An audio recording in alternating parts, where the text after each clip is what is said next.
Hello दोस्तों, मैं दानिश आप सबका दानिश क्रेजी ट्रिक में बहुत बहुत स्वागत करता हूँ। आज हम लोग आधुनिक भारत के इतिहास के बारे में कुछ जानेंगे और जो इम्पोर्टेंट पॉइंट हैं उसको डिस्कस करेंगे जो एग्ज़ाम में लगातार पूछे जाते हैं।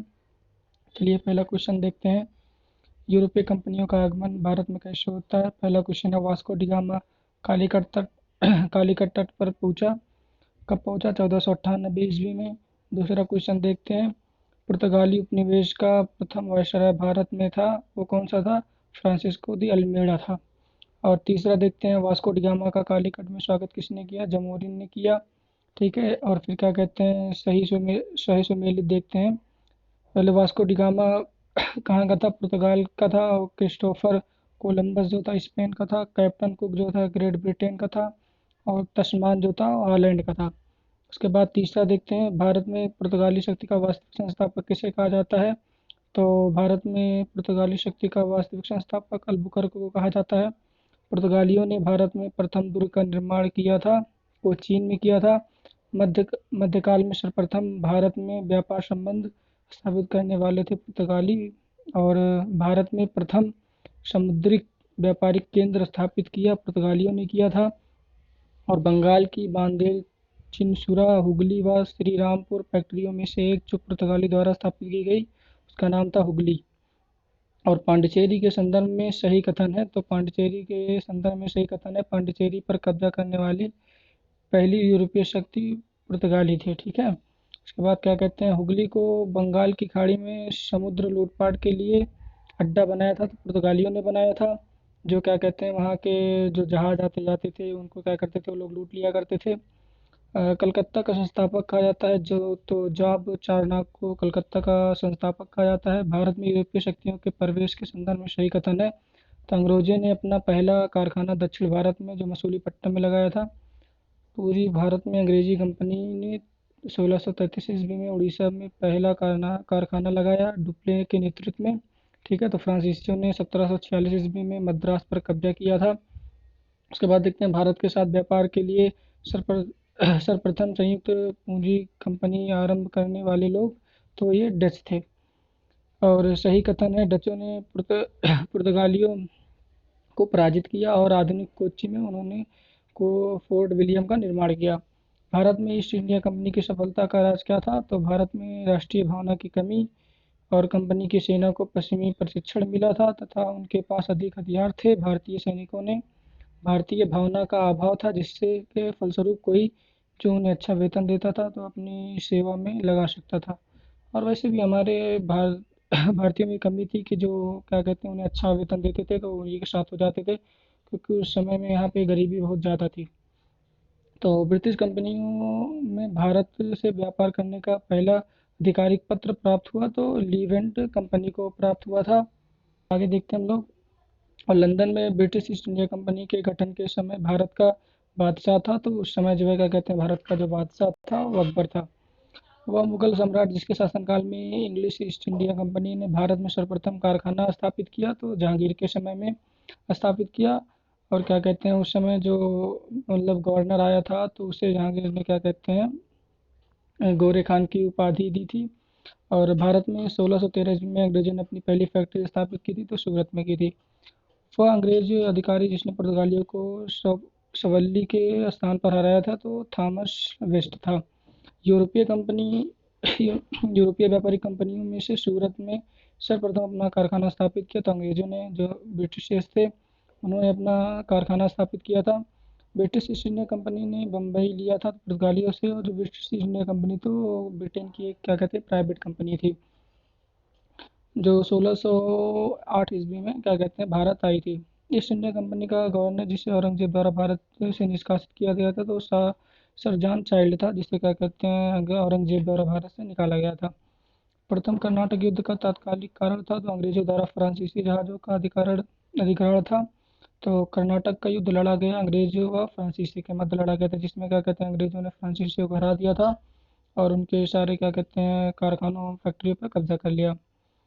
इसलिए अब देखते हैं, प्रथम कर्नाटक युद्ध जो हुआ था तो एक ला चैपल की संधि से अंत हुआ इसका। और द्वितीय कर्नाटक युद्ध का अंतिम निर्णायक युद्ध हुआ। तृतीय कर्नाटक युद्ध जो था पेरिस की संधि से अंत हुआ। प्रथम मैसूर युद्ध जो था ब्रिटिश की हार इसमें हुई थी। इसमें टीपू सुल्तान के फादर जो थे मतलब उनसे और ब्रिटिश से हुआ था, तो उसमें क्या कहते हैं ब्रिटिश की हार हुई थी। और देखते हैं उसके आगे क्वेश्चन। प्रथम यूरोपियन व्यक्ति जिसने भू क्षेत्र अर्जित करने के उद्देश्य से भारतीय राजाओं के झगड़े में भाग लेने की नीति आरंभ की थी, तो डुप्ले था। भारत में फ्रांसीसियों ने अपना सबसे पहले कारखाना स्थापित किया तो सूरत में स्थापित किया था। फ्रांसीसी ईस्ट इंडिया कंपनी स्थापित हुई तो लुई 14वें के शासनकाल में जो फ्रांसीसी ईस्ट इंडिया कंपनी थी, तो क्या कहते हैं वो लुई 14वें के शासनकाल में स्थापित हुई थी। भारत में फ्रांसीसी कंपनी का संस्थापक माना जाता है तो कॉलबर्ट को माना जाता है। बंगाल में डचों द्वारा स्थापित कारखाना था तो चिनसुरा में था। और फ्रांसीसी दक्कन में शक्ति आंदोलन स्थापित करने में असफल रहे क्योंकि अंग्रेजों की फौज शक्तिशाली थी, इसलिए क्या कहते हैं फ्रांसीसी वहाँ आंदोलन करने में असफल रहे।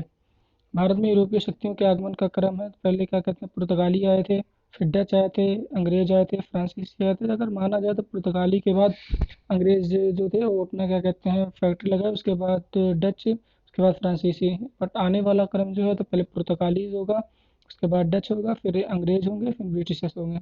सॉरी अंग्रेज होंगे, उसके बाद फ्रांसीसी होंगे। जैसे पांडिचेरी में फ्रेंच थे, गोवा में पुर्तगाली थे, ट्रांकेवार में डेनिश थे, सद्रास में डच थे। हम आपको बता दें कि यूरोपीय कंपनी जो पुर्तगीज थी वो सबसे पहले आने वाली कंपनी थी और सबसे लास्ट में जाने वाली कंपनी यही थी जो 1961 ईस्वी में गई। यूरोप में स्वतंत्रता पूर्वक भारत में व्यापारी के रूप में सबसे अंत में आए तो फ्रांसीसी आए थे, इसको हमने आपको बताया ही था। उसके बाद देखते हैं ईस्ट इंडिया कंपनी और बंगाल के नवाब के बारे में। मुगल सम्राट द्वारा नियुक्त बंगाल का अंतिम गवर्नर था तो मुर्शिद कुली खान था। और वह युद्ध जिसमें इसने भारत में ब्रिटिश प्रभुत्व को प्रारंभ किया तो प्लासी का युद्ध था। और सिराजुद्दौला लॉर्ड क्रायू द्वारा परास्त हुआ था, किसमें प्लासी के युद्ध में हुआ था। और भारतवर्ष में ब्रिटिश साम्राज्य का संस्थापक तो लॉर्ड क्रायू को माना जाता है, लॉर्ड रॉबर्ट क्रायू को माना जाता है।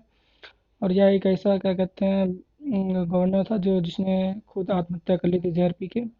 Albuquerque, Robert Clive, Francis Dupleix तथा लॉर्ड कॉर्नवालिस में से जिसे स्वर्ग से उत्पन्न सेनानायक कहा जाता तो रॉबर्ट क्लाइव था। प्लासी का युद्ध मैदान अवस्थित है तो पश्चिम बंगाल में है। प्लासी का युद्ध लड़ा गया तो 1757 ईस्वी में लड़ा गया। और किसके बीच में लड़ा गया था तो रॉबर्ट क्लाइव और सिराजुद्दौला के बीच में लड़ा गया था। बंगाल का वह नया नवाब जिसे अपने राजधानी मुर्शिदाबाद से मुंगेर स्थानांतरित की थी तो मीर कासिम ने की थी। सबसे अधिक निर्णायक युद्ध जिसने अंग्रेजों के भारत में प्रभुत्व को संस्थापित किया था तो बक्सर का युद्ध था। बक्सर के युद्ध के समय दिल्ली का शासक शाह आलम द्वितीय था जिसमें तीन तीन नवाब थे मिलके क्या कहते हैं बक्सर का युद्ध लड़े थे। और इसमें क्या कहते हैं बक्सर के युद्ध में नवाबों की हार हुई थी और ब्रिटिशर्स की जीत हुई थी। तो बक्सर की लड़ाई के समय बंगाल का नवाब था मीर जाफर। इंग्लैंड की ईस्ट इंडिया कंपनी के भारत में प्रथम निर्णायक सैन्य सफलता मानी जाती है तो बक्सर का युद्ध माना जाता है। ईस्ट इंडिया कंपनी को दीवानी प्रदान की थी किसने, शाह आलम द्वितीय ने की थी। और 1765 ईस्वी में ईस्ट इंडिया कंपनी को बंगाल की दीवानी प्रदान की तो मुगल सम्राट ने की थी। तो इस समय मुगल शासकों का शासन था। वह गवर्नर जिसे कार्यकाल में ईस्ट इंडिया कंपनी को शहनशाह शाह आलम द्वारा बंगाल, बिहार तथा उड़ीसा में दीवान अधिकार दिए गए तो लॉर्ड क्लाइव को। सम्राट शाह आलम द्वितीय ने ईस्ट इंडिया कंपनी को बंगाल, बिहार तथा उड़ीसा की दीवानी प्रदान की तो 12 अगस्त 1765 को। और इलाहाबाद के संधि के बाद रॉबर्ट क्लाइव ने मुर्शिदाबाद का उप दीवान किसे नियुक्त किया तो मोहम्मद रजा खान को वहाँ का दीवान नियुक्त किया था। 1765 ईस्वी में दीवानी प्रदान किए जाने के बाद ब्रिटिश सबसे पहले किस पर्वतीय जनजाति के संपर्क में आए तो वह खासी थी। 18वें शतक में भारत में लड़े गए युद्धों का सही कालानुक्रम है तो पहले अंबर का युद्ध लड़ा गया, फिर प्लासी, फिर युद्ध वंडीवास, फिर युद्ध बक्सर का युद्ध लड़ा गया। उसके बाद क्या कहते हैं फिर अब देखते हैं आगे। वांडीवास के युद्ध 1760 में तो ब्रिटिश ने फ्रेंच को हराया था जिसमें क्या कहते हैं फ्रेंच ने अपनी सारी क्या कहते हैं फैक्ट्रियों को उनके नाम करके फिर चले गए अपने देश। चलिए दोस्तों आज के लिए इतना ही काफ़ी है, मिलते हैं नेक्स्ट वीडियो में और तब तक के लिए शुक्रिया, बाय बाय, टेक केयर। और अगर आप हमारे चैनल पे नए हैं तो हमारे चैनल को सब्सक्राइब कीजिए और अपने दोस्तों के पास शेयर कीजिए और हमें कमेंट सेक्शन में बताइए कि आपको हमारी वीडियो कैसी लगी।